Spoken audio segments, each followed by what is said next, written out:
So I'm going to tell you a little bit about the CSSG today, and hopefully you'll be interested in joining the 2024 version, which will take place in the next spring.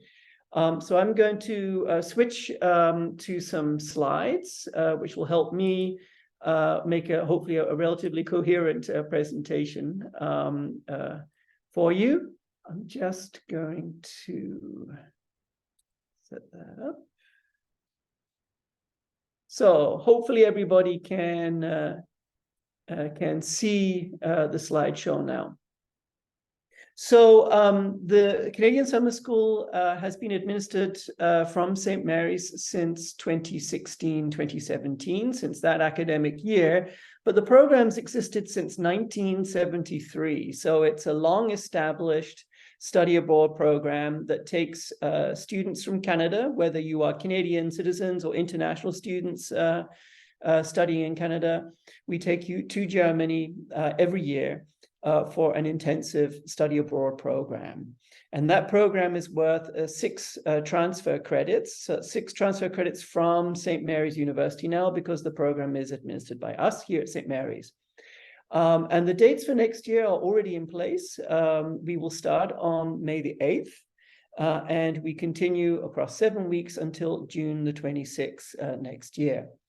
And we advertise up to 7 different courses, and in a given year, we usually deliver 5 of them, and students enroll in 1 of those 5. So we offer our bread and butter courses, of course, for German language and culture. So we offer a first year, second semester plus course. So it's a full year equivalent. So we cover the second semester, what's known as A2 level of German, and we go further into intercultural learning. We also offer a second year equivalent intensive course, a third year equivalent intensive course, and a fourth year equivalent intensive course. So the second year would be, you would have to have done 1 full year of German, usually getting past the A1 and into the A2 level, but we teach our second year class at the B1 level. And that's for a very, very good reason. Students make very fast progress with us, and so we're able to take them into a slightly higher level than perhaps they would do in Canada. The third year is a B2 level, and the fourth year is a C1 level.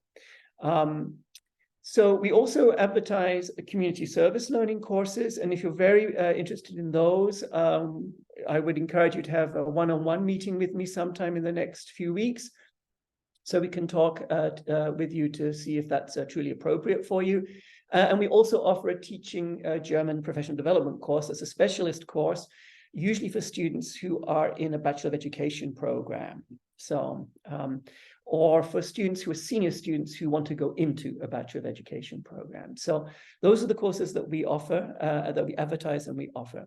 You can see on your screen my name there, and of course the CSSG email address, cssg@smu.ca. And also you can see our website address, cssg.ca, and we'll have a quick look at the website a little later. The background picture is actually from one of the large parks in Kassel. Kassel has a number of beautiful parks, and that's a beautiful place. I often go walking there during the summer school. So yeah, our location is Kassel. So Kassel is really quite literally in the heart of Germany. It's in central Germany, just a little bit north of Frankfurt, a little bit south of Hanover. It's a good 4-hour drive to Berlin, and probably about a 3-hour drive to Cologne. So it's right in the center of the country, which means it's fantastic for getting about the country on your free weekends, or times before or after the program if you want to explore other parts of Germany or even other parts of Europe before and after the program. It's a great location. And you can see actually that even though it's a city of good size, not quite 500,000 people in the full catchment area, the city proper probably has about, well, over 250,000 people. You can see there's lots of green space. So at the top of your screen there to the right, you can see the Orangerie. It's a very pretty little Baroque palace with large grounds, beautiful green area. On the other side of the screen there, on the left, you see the statue of Hercules from behind, looking down over the world. It is a natural reserve.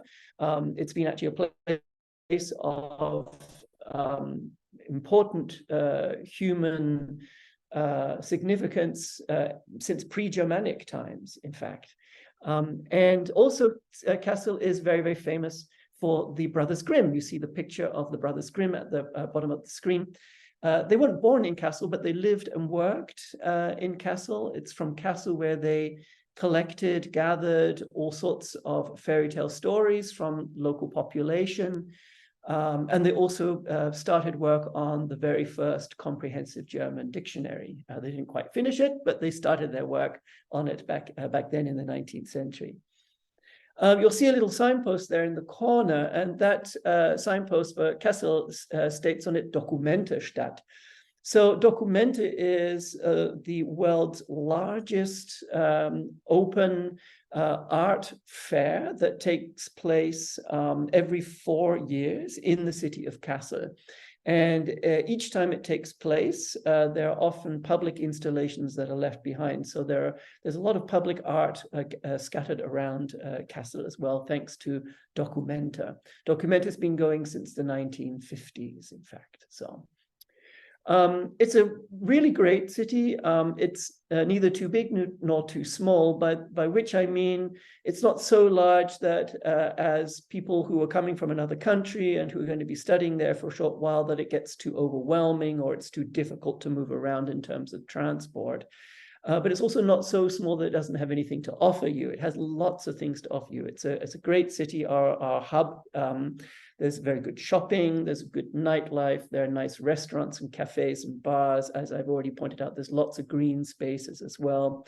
The public transit system is outstanding, puts any city in Canada to shame. You can get around the city very easily, very quickly, and in fact, well, almost for free, because part of your fees will cover the transit ticket that we purchase on your behalf. So you get around very, very easily. It's also a friendly city, has no pretensions, so it's a very friendly place to be for 7 weeks. Let me tell you some specifics about the program. As I say, we start on May the 8th, and that means you would leave Canada at the very latest on May the 7th and fly overnight, and you would meet us in Frankfurt Airport, and then we start from there. It's a full year course equivalent program that we conduct within 7 weeks. The language of the program is German. That means we conduct not only the classes, but all excursions and our daily lives entirely in German. And that's one of the reasons why, as students in the program, you learn very fast, very quickly, because you get considerable amounts of input, as well as support and pedagogical assistance throughout the program. The credits that you earn are indeed St. Mary's credits, so they're university credits from Canada. They are easily transferable to any university degree within Canada, or in fact, North America. During the 7 weeks, students stay with a German family, with a host family. Our host families are really the lifeblood of our program, because many of them really have been with us for a long time. We even have families that are in their 3rd generation. So that means back in the 1970s, the host families then have now become the grandparents of a host family now. So across generations, the citizens of Kassel have been hosting students from Canada.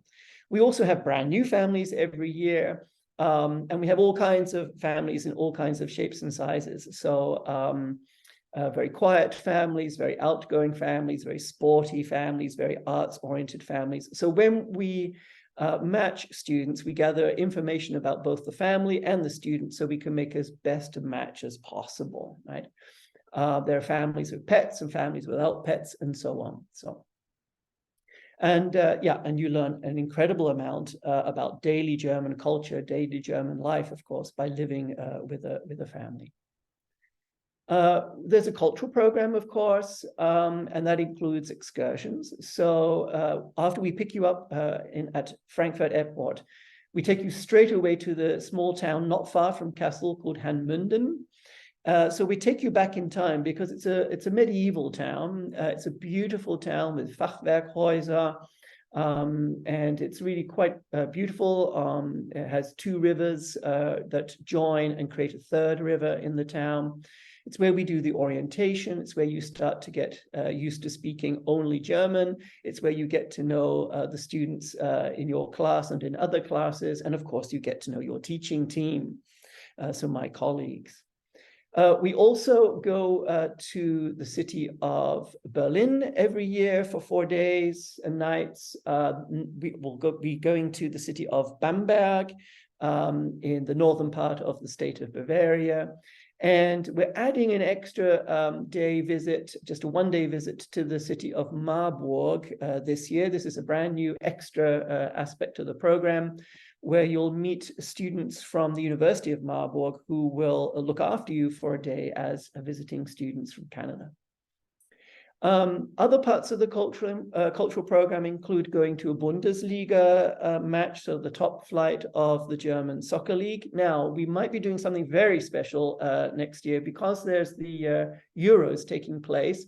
The Bundesliga will be finishing earlier, and I think probably a little too soon for our program. So we will actually most likely take you to the Frauen-Bundesliga, the women's top flight soccer. So we're really getting quite excited about that. We go to museums with students, to plays and to concerts, and we also do folk dancing. That's Volkstanz.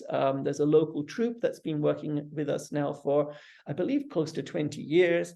And we always have an outstanding evening with them where they teach you the choreography of German and Central European folk dances in German, and you get to dance them with the troupe. It's really a lot of fun.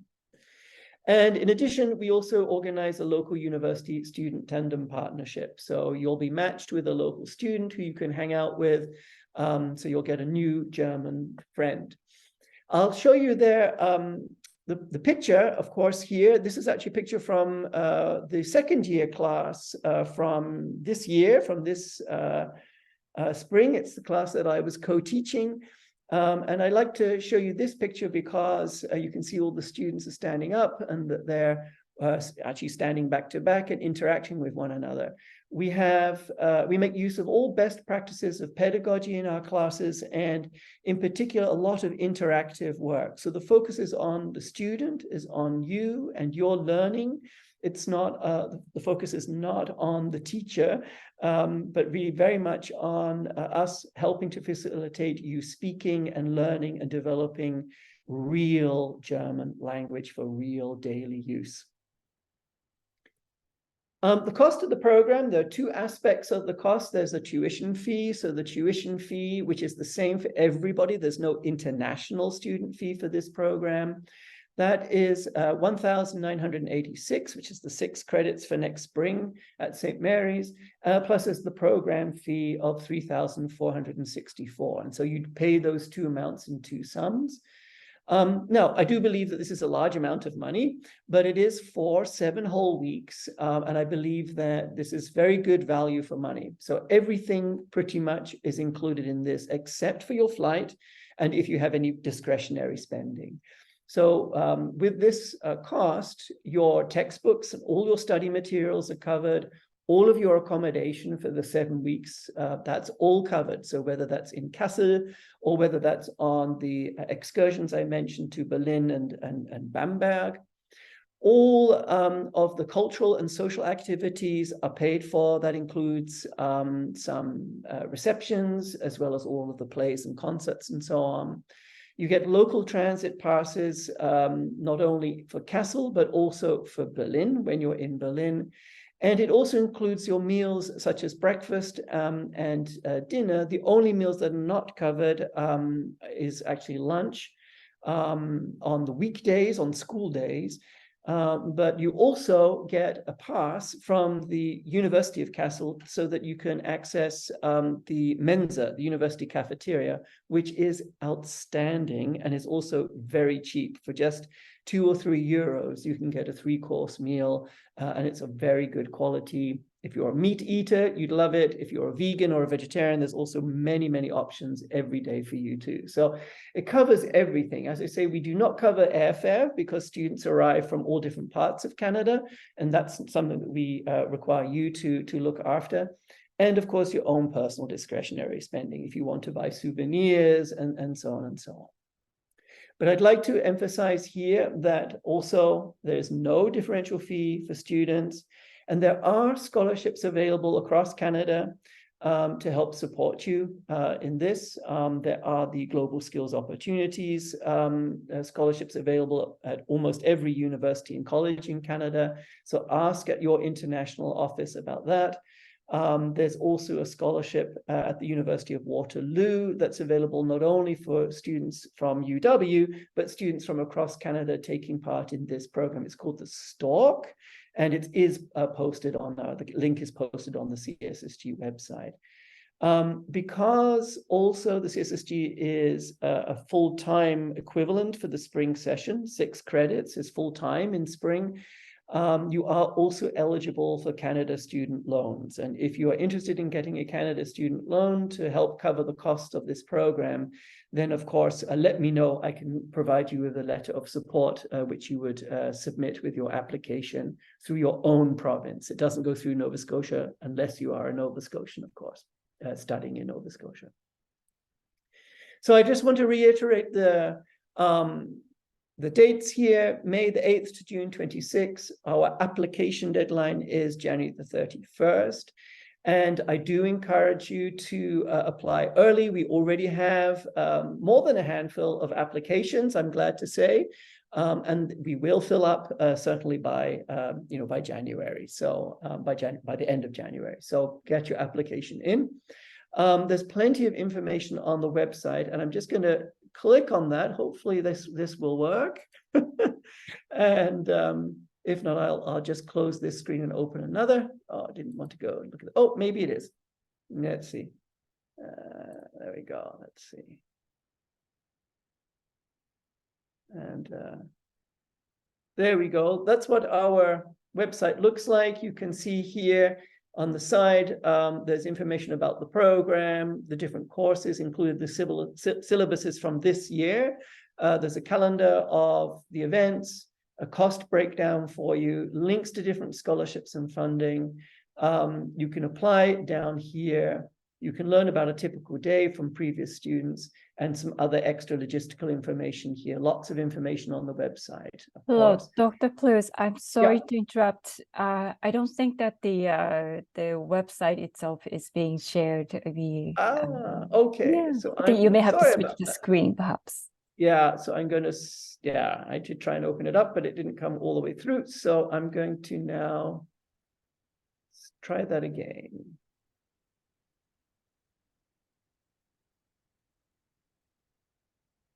And in the meantime, we had a question from a student, and the question is, if we have no previous knowledge of German language, should we be advised to take a German course before we go? Yes, yes. You should just be able to see the website there, and then I will ask, and I will answer that question. And here's the sidebar. Yes, you can see it perfectly. Okay. Thank you.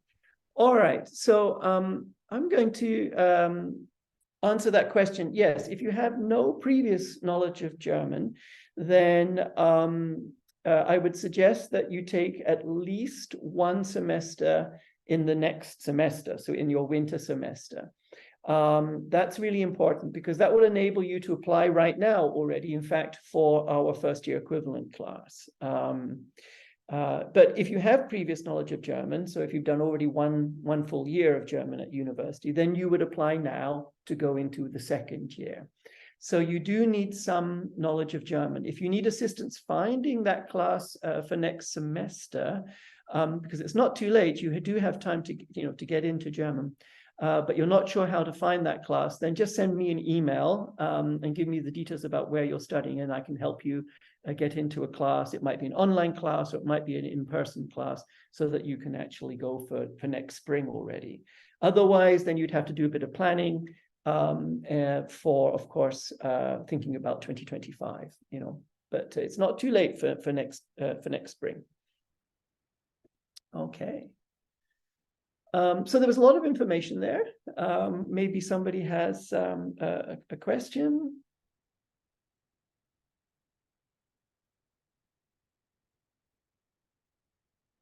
And I see we got some other names on the screen now. There's Johnny has joined us, and Cassandra has joined us as well.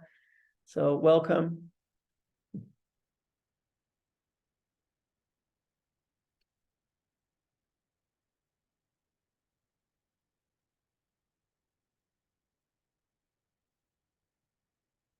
So I'm very happy to answer any questions. I can tell you quite a bit more about the program than what I've already shown. So, you know, Garrett or Lily or Krista, Peter, if you have any questions, just fire away. I might have a question. Yeah, Garrett, go ahead. I've been speaking with my professor Daniela Roth about Yep. this, and she said the same thing. Taking the first 2 beginner courses here at SMU is good for the second year equivalent in Germany. Is there ever any problems with that, going in with the language agreement, not knowing enough or anything like that? No, no, actually, you'll probably be really well prepared. The majority of the students actually usually go into the second year class at the CSSG. That's quite often where we have the most students, and sometimes we will split that class into 2 classes. But you'll be well enough prepared. You certainly will be nervous when you arrive. But everybody will be, and we ease you into getting used to learning and speaking German for everyday things during the 3-day orientation. Our host families are usually quite used to hosting Canadian students, so they really do take care of you. And then, you know, you'll notice within 1 or 2 weeks that you'll start to gain more confidence, and you won't be worried about making errors or constantly looking for words. You'll develop strategies to help you communicate when sometimes, you know, you might not have the full amount of grammar or the full lexicon, the vocabulary. So we work very, very closely with you, actually at all levels, but of course, especially at the first and second year levels, to help build your confidence and the absolute basic skills for you to be able to work on an everyday, in an everyday manner. At the 3rd and 4th year level, usually students, of course, will have a higher degree of language before they enter. So the demands on the students are different, right? Certainly at the 4th year level, we're looking at moving students more towards academic German. At the 3rd year level, we're already now moving away from the everyday experience to talking about more significant concerns, whether that is to do with literature or the economy or the environment and so on. So different kinds of topics that get addressed. So I wouldn't worry about having only a first year. We're very much used to it. And as I say, we work with you pedagogically to pull you through. Also, one thing I didn't mention is that every single weekday, we have consultation hours for about 2, sometimes up to 3 hours in the afternoon.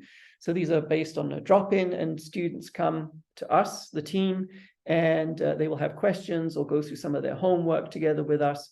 And so we spend a lot of time as well in the afternoon with students, helping them get through certain things. So yeah, you'll be fine.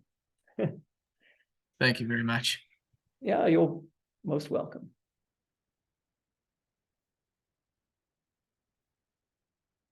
One of the really interesting things about the CSSG is the diversity of students that take part in the program. So we've got a number of universities and regions of Canada already represented here. In a given year, we'll have students coming from anywhere between 16 and 20 different universities. So they really do come from all across Canada. And we become one very large happy family. So this is another aspect of the program that is perhaps a little bit obscured, because you think you're going to Germany, and you are going to Germany, and you are learning German, and you do get to know German culture and the German language. But there's an interesting aspect. There's an intra-group learning that takes place. And you get to know many people from all across Canada. You get to know a lot about your own culture that you didn't know beforehand from interacting with fellow students from across Canada. And you develop friendships both with German students and your host families, but also with fellow Canadian students from across the country. And this is a real little secret about the program. This is sort of an added value about the program. So it's a very, I mean, I know students who have, I first taught in the program in 2009, and the students that I taught, many of them are still in contact with one another and also with their German hosts. It's quite remarkable. So these are the added benefits of study abroad, in the sense that when you're learning a second language, yes, you hope that you would develop your language abilities, you'll learn about the culture that you're immersed in, but you also develop friendships, and these friendships can last a lifetime. So that's one of the great joys of study abroad.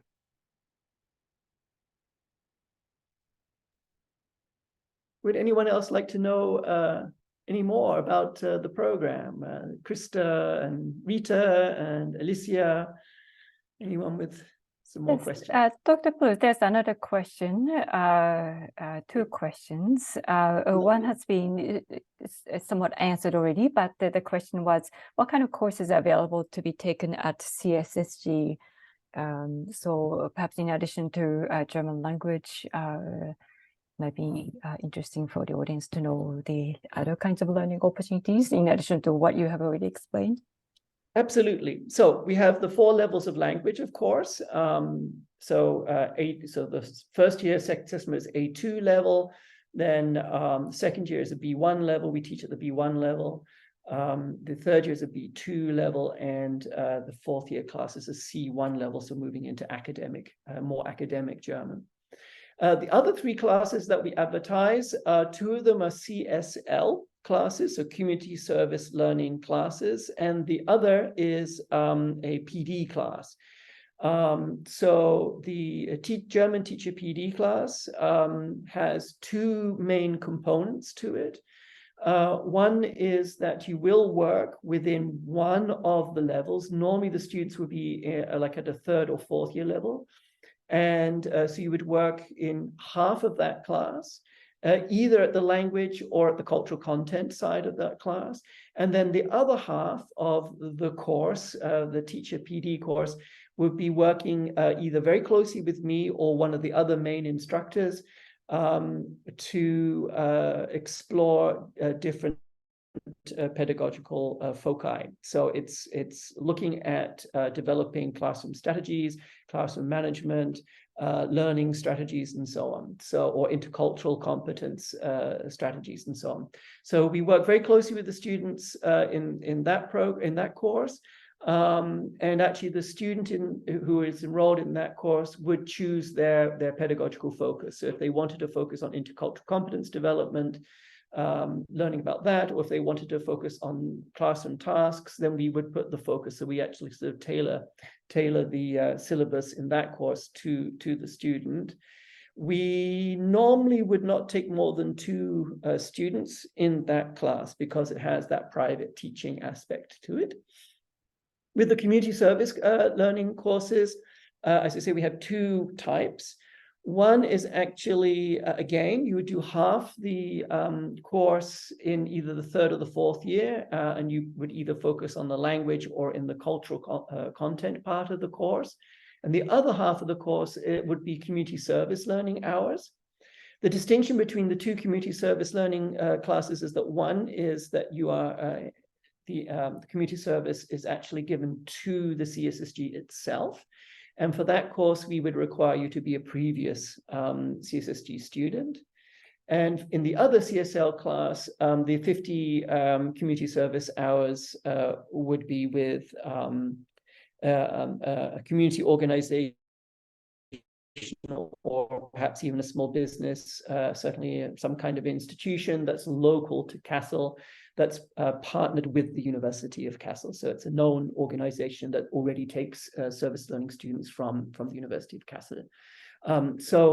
Those are the other classes.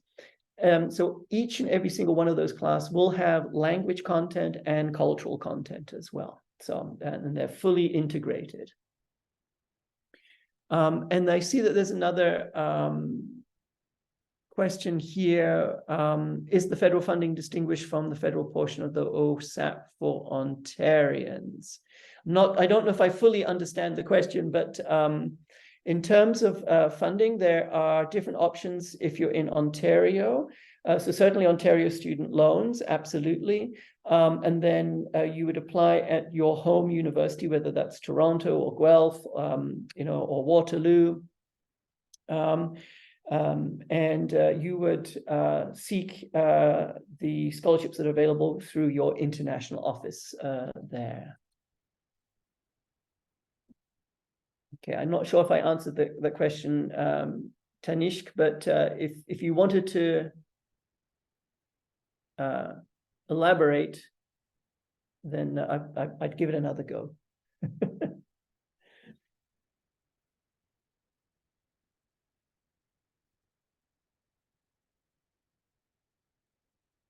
Okay, great. All right. Yeah. So I do encourage you to apply for scholarships. Last year, I believe somewhere around 15 students at the CSSG received scholarships from the University of Waterloo, the Stork scholarship. And as I said, that is linked on our cssg.ca website. The deadline for that is, I think, the end of February. So there's plenty of time. So they're very much, that scholarship very much supports students at the CSSG. A number of students last year also had scholarships from their home university. So St. Mary's University students got scholarships. So did University of Victoria students, University of Alberta students, absolutely. So definitely ask. And also there are federal grants that are available through your home university international office. Definitely look into those. And Germany is usually an eligible country for those study abroad scholarships. Okay, so it's often doesn't take much time. Sometimes these scholarship applications are just a couple of pages of boxes that you check off or fill in, and you submit, and then a couple of weeks later, somebody will offer you $1,000 or $2,000, which is very much worth the effort. So I really, really encourage that helps cover your flight or some of the tuition and so on. So, okay. And Cassandra, yeah, go ahead. You have a question. Yeah, I'm just wondering, like, how flexible like the host families are. Like I have a good morning routine that I find just like really helps me in terms of like my mental health, and I would want to kind of stick with that. So I'm just wondering if like host families are generally flexible in that sense. Absolutely. So yeah, I mean, in the application, there are spaces for you to tell us. I mean, we have some very direct questions, of course, but there's also some open questions where you can tell us all sorts of information about your own particular needs, whether those are mental health needs or dietary needs, or just social and hobby type needs. And I would encourage you to put that information there.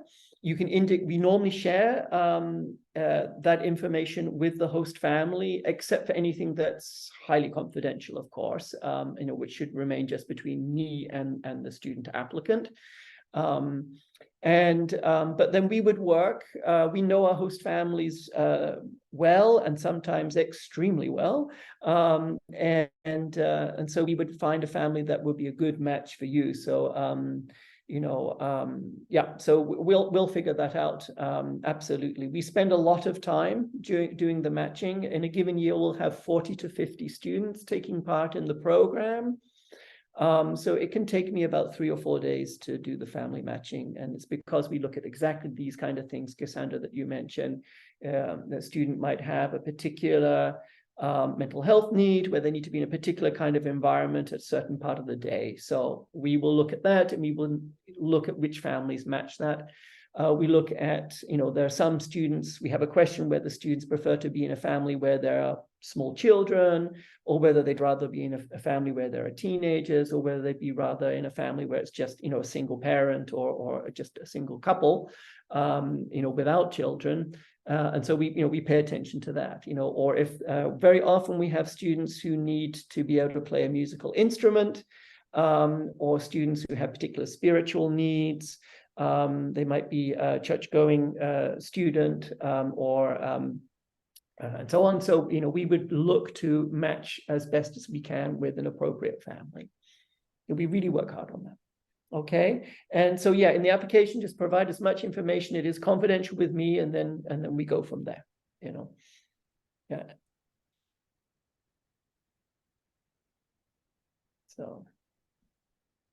And I noticed we got somebody just joined us, KM4 Young. If you need to chat, if you have any questions about CSSG, then please let me know. You're welcome. And Peter, yeah, go ahead, Peter. This is more a question about the specific language. So I'm not really sure what dialect of German they speak in Kassel, but would there be anything that would shock us, or that we wouldn't be learning in textbooks that would just be good to be aware of before we go? Lovely question. I have to say, yeah. Well, there is a dialect in Kassel. It's North Hessian. Some of the folks in the city would actually even say that the dialect in the city is different again from North Hessian. But you would be learning High German, standard or High German in the class, and the majority of the population speak, the overwhelming majority of the population in Kassel and in North Hessen speak, of course, standard or High German. So you might encounter somebody with a very broad dialect, and good luck, because I have difficulty understanding a really broad dialect. But that would be very, very rare. And the people in Kassel are kind of proud of some of the local dialect words that have moved into the standard German that they use. That's often fun for students to discover. And of course, because you're a visitor, your ears are going to be pricked every time you hear something that's a little bit odd, and it's not standard German. But actually, to be honest, often you might not even notice. So, but don't worry about anything. You're not going to be in deepest Bavaria, and you're certainly not going to be in Vienna, where you're going to have to deal with something like Wienerisch, which would be very, very difficult to handle, right? So the local community is actually very, very good for practicing your German. Okay, nice question, Peter. Thanks. You should come and do some linguistics research while you're there.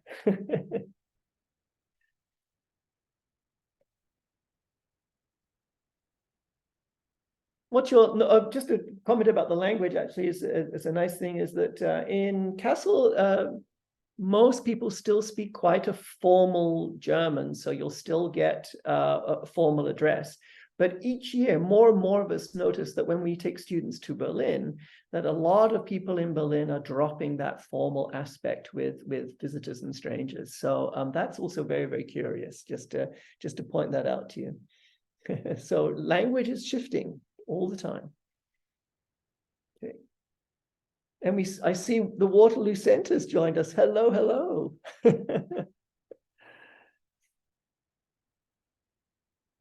I've been promoting the Stork Scholarship from the Waterloo Center. So I don't know if the colleague from the Waterloo Center would like to mention that a little bit more.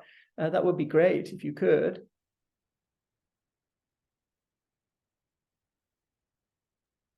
Hi, yes, I'm Kira from the Waterloo Center for German Studies. How are you, John?